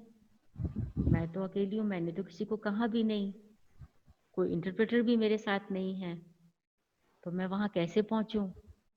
तो ये तो अच्छा नहीं होगा वहाँ ना पहुँचेंगे तो मैंने एक बहन जो इंटरप्रेट करती थी, तब तक वो बीके थी, बन चुकी हुई थी, उसको मैंने फ़ोन करना शुरू किया। वो फ़ोन उठाती नहीं, और मेरे नेचर के अनुसार मैं बहुत ज़्यादा लंबी देर तक बेल बजने नहीं देती हूँ। 3-4 बेल के बाद मैं फ़ोन बंद कर देती हूँ, कि समझती हूँ कि व्यक्ति बिजी होगा। लेकिन उस दिन मैंने रखा नहीं फ़ोन, बेल बजती गई, बजती गई, बजती गई, बजती गई, बजती गई, बजती गई, वो बहन उठाया नहीं, उठाया नहीं। बहुत 6, 7, 8 मिनट गुजरने के बाद उस बहन ने फ़ोन उठाया।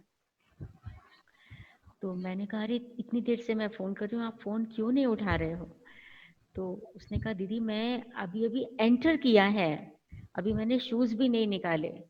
जब मैंने बेल की आवाज़ सुनी तो मैंने फ़ौरन लॉक खोल के फ़ोन उठाया, अभी मैंने शूज़ कोट कुछ नहीं उतारा है। तो क्या हो गया, तो मैंने कहा ऐसा ऐसा है, आज वहाँ लेक्चर है और वहाँ इतने बजे पहुँचना है, तो क्या आप आ सकते हो मुझे ले जाने के लिए यहाँ से। तो उसने कहा ठीक है। तो वो उसी समय घर को, दरवाजे को बंद करके उसी समय घर से निकल पड़ी। पहले वो मेरे पास पहुंची, मुझे लिया। पब्लिक ट्रांसपोर्ट में गाड़ी तो थी नहीं। फिर हम वहाँ से मेट्रो में कैसे कैसे करके हम लोग वहाँ पहुँच गए। वहाँ पर पहुँचने का टाइम 7 बजे का था या 6 बजे का था, 6 या 7 का। तो 5 मिनट पहले हम वहाँ पर पहुँच गए, 6 बजने में 5 मिनट पर। और इतनी गैदरिंग थी वहाँ पर, हॉल फुल, और फर्स्ट क्लास लेक्चर हो गया। तो कैसे बाबा मदद करता है बच्चों को। बाबा की इज्जत भी नहीं जानी चाहिए, बच्चों की इज्जत भी नहीं जानी चाहिए, बच्चों की इज्जत भी बनी रहनी चाहिए। तो जैसे बाबा ने वो टच किया और वो स्मृति आई, और बहन ने भी अल्टीमेटली, मैंने भी फोन नहीं रखा, बहन ने भी उठा लिया, वो बहन भी एग्री हो गई, और उसके बाद हम लोग टाइम पर पहुंच गए और प्रोग्राम ठीक से हो गया। ये एक अनुभव है। और छोटा सा दूसरा एक और अनुभव सुनाती हूँ, वो बहुत इंटरेस्टिंग है। मैं समझती हूँ आज से शायद ये 10-12 साल पहले की बात होगी। 10 साल तो हो ही गया होगा, हाँ 10-12 साल समझ लीजिए। मैं मधुबन में थी, तो कोई मलेशिया की एक बहन मुझसे मिली, डॉक्टर थी वो। उसने मुझसे मेरा ब्लड ग्रुप पूछा। मैंने कहा क्यों चाहिए आपको ब्लड ग्रुप? तो कहा ऐसे ही मुझे निर्मला दीदी ने भेजा है कि सब बहनों के पास जो दादी कॉटेज में है जाओ और सबको, क्योंकि वो ब्लड ग्रुप के बेसिस पर बताती थी कि आपको क्या खाना चाहिए क्या नहीं खाना चाहिए। तो दादी दीदी ने मुझे भेजा है कि इसलिए मैं पूछ रही हूँ आपसे। तो मैंने उसको बता दिया। तो उसने कहा कि आपके लिए ये चीज़ ठीक है, ये चीज़ ठीक है, ये चीज़ ठीक नहीं है। और उसमें से एक चीज़ उसने बताई, वो कहती है आपके लिए अनानास बहुत अच्छा है, पाइनएप्पल। तो मैंने कहा ओके, सुन लिया। सुन करके वो बहन चली गई। मुझे हंसी आने लगी कि अभी तो मैं इंडिया में हूँ, चलो यहाँ तो पाइनएप्पल की प्रॉब्लम नहीं, रशिया में पाइनएप्पल कहाँ से आएगा? क्योंकि उससे पहले ड्यूरिंग दिस 18 ईयर्स मैंने कभी यहाँ पाइनएप्पल नहीं देखा था। तो मैंने कहा 18 साल तो जीवित ही हैं, हाँ कुछ हुआ तो नहीं, सब कुछ चल रहा है ना, everything is okay, no problem. तो ठीक है, कह दिया, सुन लिया, बात खत्म हो गई। तो उसी दिन शाम को मैं निर्मला दीदी से मिलने गई नीचे कोई कारण से। तो मुझे उन्होंने पूछा कि आपके पास वो बहन आई थी? हाँ आई थी। तो क्या हुआ? तो मुझे हंसी आ गई। मैंने कहा, उसने कहा आपके लिए अनानास बहुत अच्छा है। तो और मतलब मैं तो हंस रही हूँ कि 18 साल तक तो अनानास वहाँ था नहीं और कुछ हुआ तो नहीं है और सब ठीक है। तो कहती है अच्छा, अरे आज ही मेरे पास अनानास आया है। तो मैंने कहा नहीं दीदी, आप ये खाइए और मैं तो खरीद लूंगी, मुझे क्या प्रॉब्लम है, कोई प्रॉब्लम नहीं है। कितनी नहीं, अरे मैं खाती नहीं हूँ, आप ये इसको लेकर के जाओ, अच्छा है, सफल हो जाएगा। चलो ये तो रही वहां की बात। परंतु कुछ दिन बीतने के बाद मैं तो भूल भी गई अनानास को। दिन बीत गए, मधुबन से दिल्ली आए, दिल्ली से रशिया में आ गई मैं, मॉस्को में। तो मैं जब ऊपर चढ़ी, जहाँ पर थोड़ा रेजिडेंशियल पोर्शन था, तो शूज उतार रही थी मैं अपने, और ऐसे ही मेरी नज़र लेफ्ट की तरफ मुड़ी। लेफ्ट की ओर हमारी किचन थी। तो किचन का दरवाज़ा खुला था और वहाँ मैंने देखा टेबल थी एक वहाँ पर, उस टेबल के ऊपर इतना बड़ा एक पाइनएप्पल रखा था। I was surprised. ये कौन लेके आया है, किसने किसको कहा है? मैंने तो किसी से बात की नहीं, मैंने तो किसी को कहा नहीं, और मुझे तो भूल भी गया था, और ये कौन लाया है? I was really surprise. उसके बाद नहाने के बाद मैं जब किचन में गई, देखा तो वो इतना अच्छा बड़ा राइप पाइनएप्पल था, इतना उसका टेस्ट अच्छा था कि मैंने शायद इंडिया में भी वैसा नहीं खाया है। और उसके बाद एवरी थर्ड डे एक पाइनएप्पल बाबा के घर में आ जाता था। वो कौन लेके आता था मुझे पता नहीं, वो किसने किसको कैसे कब मैसेज दिया मुझे पता नहीं। This is a surprise. तो बाबा यहाँ तक भी बच्चों की केयर करता है, यहाँ तक भी कि वो अनानास भी अपीयर हो जाता है। तो मतलब जब अगर हम बाबा को दिल से डेडिकेट करते हैं, तो बाबा जिम्मेवारी अपने ऊपर ले लेता है। बाबा जिम्मेवारी, हमको चिंता नहीं है, जिंदगी बाबा को दी है, सब ठीक है, everything is fine, everything is okay. तो ऐसा संकल्प से जब रहते हैं तो सेवा आगे बढ़ती जाती है। और मतलब कहने का क्या है कि बाबा का कार्य होता जाता है। तो अभी मैं यहीं पर ही समाप्त करूंगी कि कार्य तो चल रहा है।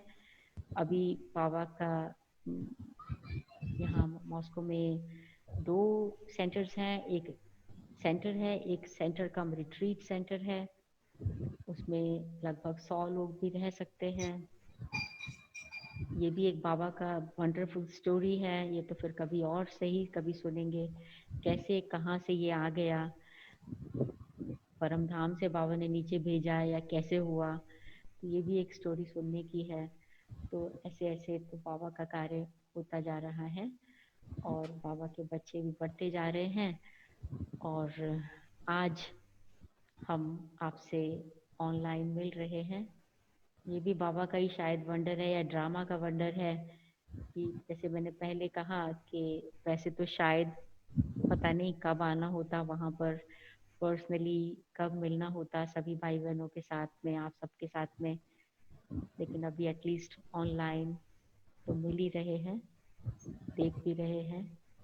और इतना ही कह के मैं कहूँगी थैंक यू, आपने ये चांस दिया सुनने का और सब भाई बहनों से परिचित होने का। ओम शांति। ओम शांति। स्पेसिबा ऐसा बोलना पड़ेगा ना? स्पसीबा। स्पेसिबा। हाँ, थैंक यू स्पसीबा, दीदी। Thank you.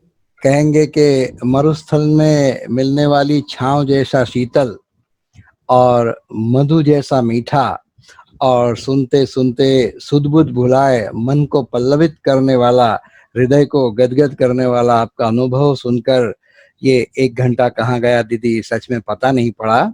और बहुत सारे अनुभव रह गए, ये भी थोड़ा है।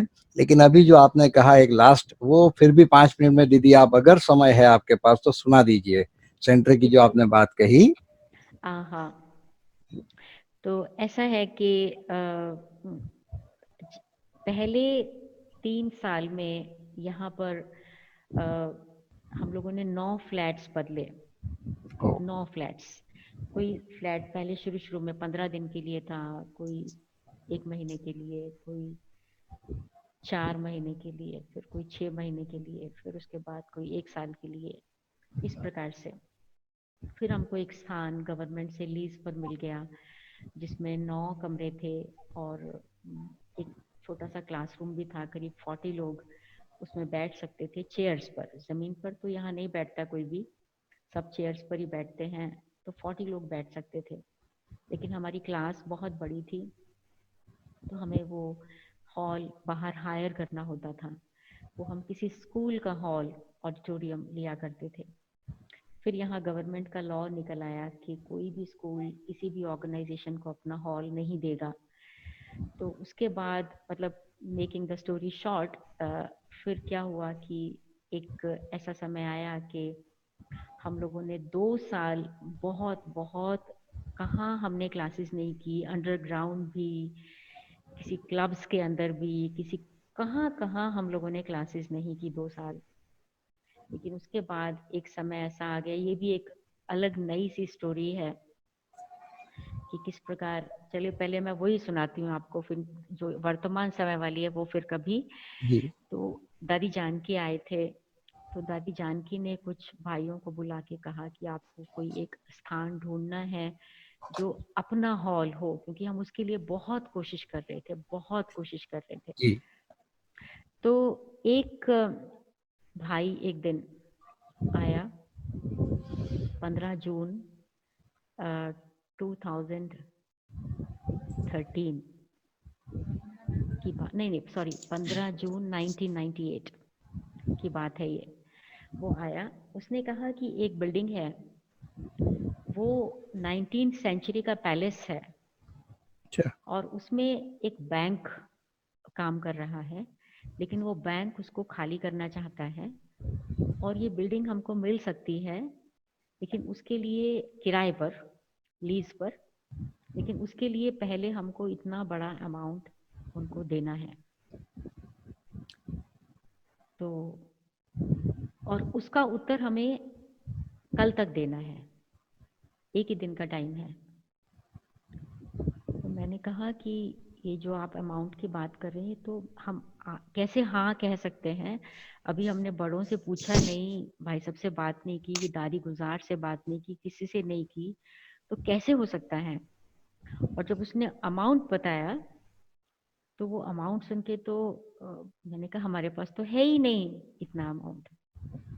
हम लोग कितने सालों से इकट्ठा कर रहे हैं, मगर हमारे पास तो 50% भी नहीं है, तो ये संभव ही नहीं होगा। तो वो 5 मिनट साइलेंस में चला गया और उसके बाद उसने कहा कि मैंने अपने समर हाउस के लिए पैसा इकट्ठा किया है और वो पैसा मैं बाबा के काम के लिए दे दूंगा। तो 40% जो हम लोगों ने कलेक्ट किया था और 60%, it was a big big amount. I don't want to speak कितना था। जी। तो वो उन्होंने 60% अमाउंट सारा का सारा उन्होंने बाबा के कार्य के लिए देने के लिए हाँ कह दिया, लेकिन कहा सिर्फ आप मुझे हाँ कहो कि ठीक है या नहीं ठीक है। हमने कहा हमने देखा भी तो नहीं है, अभी हम कैसे कह सकते हैं हाँ या ना?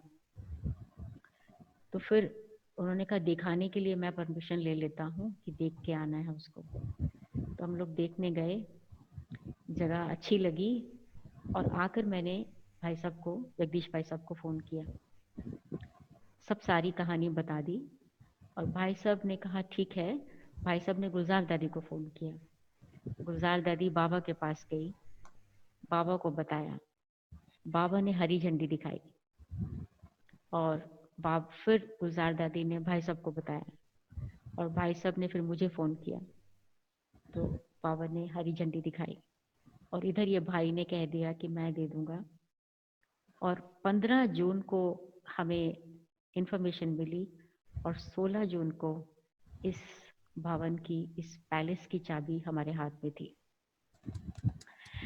और ये बहुत बड़ा पैलेस था, 3 स्टोरी बिल्डिंग थी। इसमें 2 बड़े बड़े हॉल्स थे, एक 200, एक करीब 125 का हॉल था। कुछ कमरे थे जो सेमिनार रूम्स बनते थे, कुछ ऑफिसेस थे, कंप्यूटर रूम, बुक शॉप, मतलब सब प्रबंध। जो मेरा जो एक स्थान था जो हमने म्यूजियम बनाया।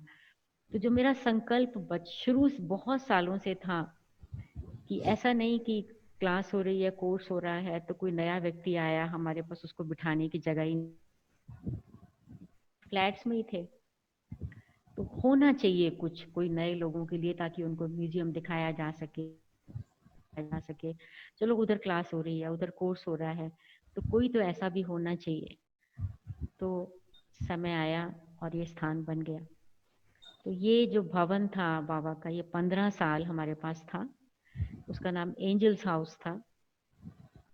और फिर उसके बाद उन्होंने प्रॉमिस किया था गवर्नमेंट ने कि ये लीज बढ़ा देंगे, लेकिन उन्होंने बढ़ाई नहीं। 2013 में ख़त्म होना था, जून में ही, लेकिन 2012 एंड में हमको लगने लगा कि अभी हम यहाँ नहीं रह पाएंगे, शायद हमको जाना पड़ेगा यहाँ से। लेकिन कहाँ जाएंगे, कोई स्थान ढूंढना चाहिए। जब हमने मॉस्को में ढूंढना शुरू किया तो उस साइज के मकान 5 मिलियन यूएस डॉलर से कम नहीं थे। 5 मिलियन माना 50 लाख यूएस डॉलर्स, ये मिनिमम था। उसके बाद 70 लाख या 90 लाख यूएस डॉलर्स के कीमत के मकान थे उस साइज के। तो हम हमारे पास तो ये सब है नहीं, भाई बहन सब इकट्ठा भी कर रहे थे। तो अल्टीमेटली हमने ये डिसाइड किया कि हम छोटा ही हो लेकिन अभी लेंगे अपना ही, किराए पर नहीं। बेशक छोटा हो, जितना हमारे पास पैसा है उस पैसे से ही लेंगे, उतना ही लेंगे जितना, ताकि वो हमारे पास ही रहे।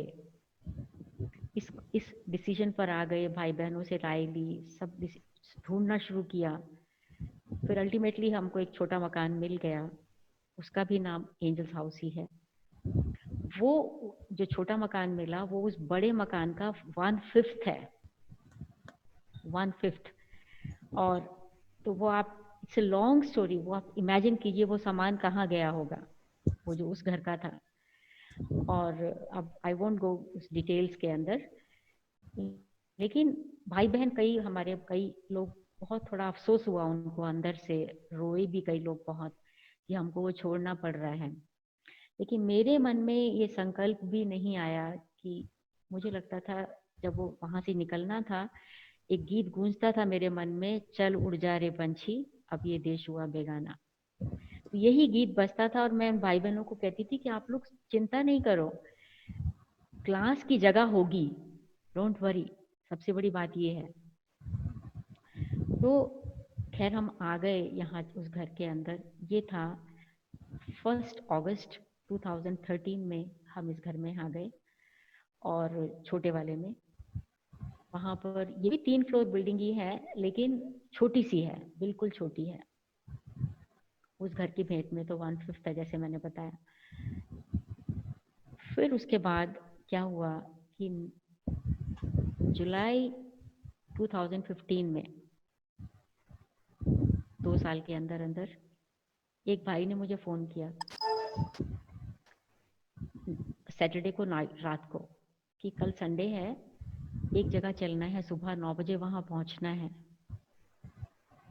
तो मैंने कहा भाई कल संडे है, हमारी संडे की क्लास तो देर तक चलती है, तो मैं 9 बजे तो फ्री भी नहीं होंगी जो मैं जाऊं, 9 बजे तो वहां पहुंचने का सवाल नहीं। तो उसने कहा नहीं नहीं दीदी चलना ही है, आप किसी को मुरली देके चलिए। तो बहुत उसने कन्विंस करने की कोशिश की। तो मैं, विजय भाई तब फिर यहाँ नहीं थे, तो अल्टीमेटली फिर मैं कहा ओके, आधी मुरली पड़ी, आधी किसी को देके, तो मैं निकल गई। तो जब वो अपने ड्राइवर के साथ, वो भाई था और हम लोग आ रहे थे वहां से, तो एक पर्टिकुलर एरिया में पहुंचने पर मुझे ऐसे लगने लगा कुछ यहाँ हमारा है, कुछ है हमारा। क्या है मुझे कुछ पता नहीं, वो भाई कहाँ ले जा रहा है, क्या दिखाने, मुझे ये भी पता नहीं था विशेष कुछ, क्योंकि वो सोच रहा था कि कोई बड़ा स्थान होना चाहिए। तो जब वो लेके आया, वो संडे था, बंद था, इट्स ए लॉन्ग स्टोरी। खैर तो उसने फिर, चौकीदार ने खोल दिया और हम लोग अंदर देखा। उसकी छतें, हाई सीलिंग्स, विशाल, बड़े बड़े चौड़े चौड़े कॉरिडोर्स, लंबा 2 बिल्डिंग्स इकट्ठी मिलती हुई आपस में कॉरिडोर, पंकज भाई ने देखा है। तो ये वो भाई ने पूछा मेरे से कि ये अच्छा लगा आपको? तो अच्छा है, लेकिन औरों को भी दिखाना है। फिर विजय भाई वापस आए सेंट पीटर्सबर्ग से, विजय भाई ने देखा। फिर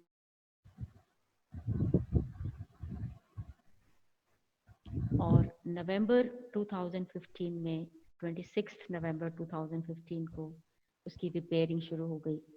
और ये जो मकान है इसका नाम मायाक मीरा है, means light house of the world.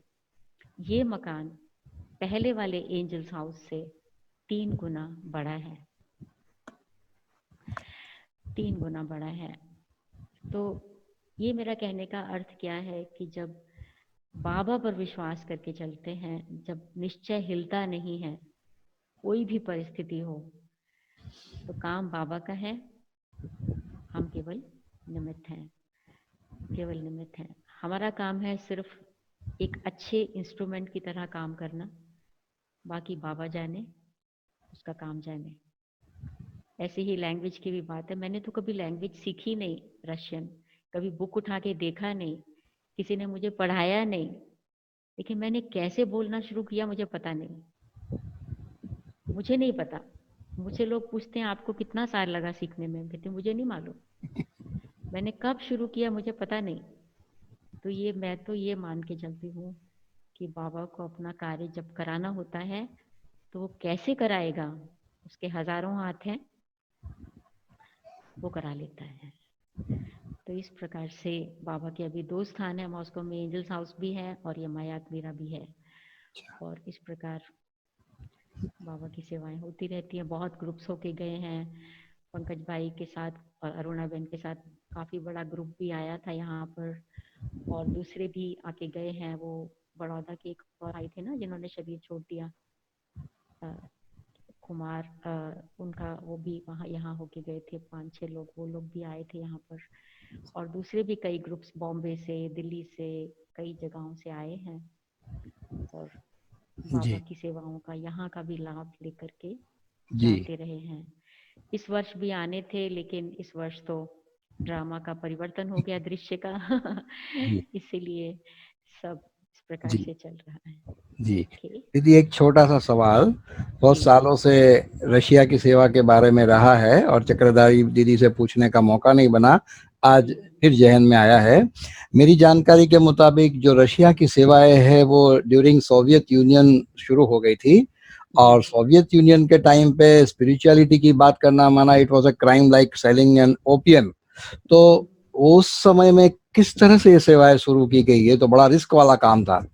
हाँ, मेरे ख्याल ये लंबा उत्तर है मिनेश भाई, जी और फिर नेक्स्ट टाइम कभी भी मिलेंगे तो और भी कोई बातें होंगी तो फिर हम उसका तो जरूर सुन आपको, लेंगे। तो दीदी आपको दोबारा मौका देना पड़ेगा फिर।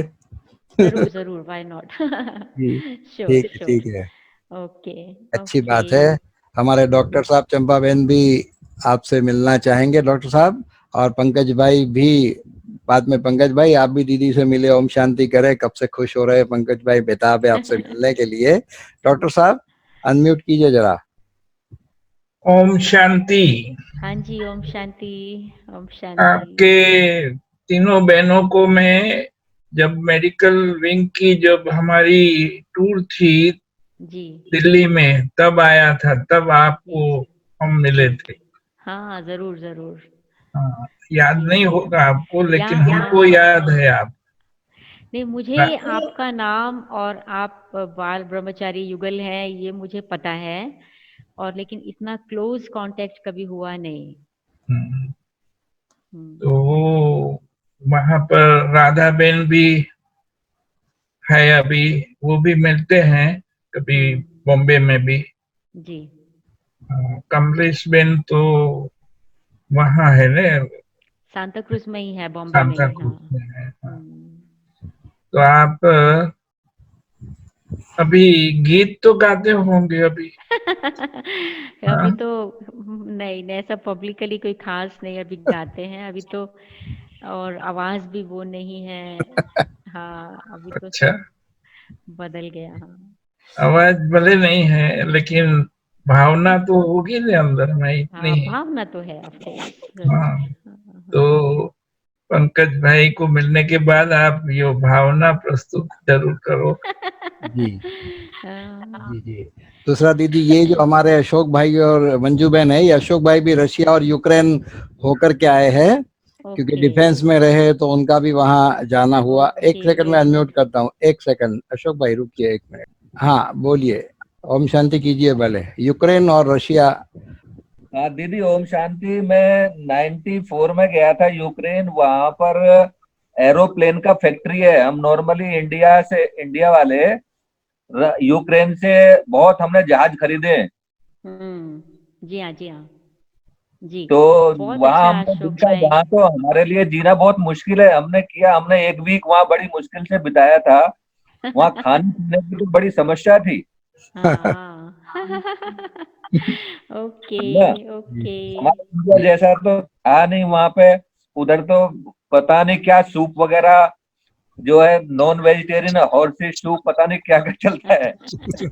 जी जी। हाँ जी। तो पंकज बहुत। भाई। ओके पंकज भाई।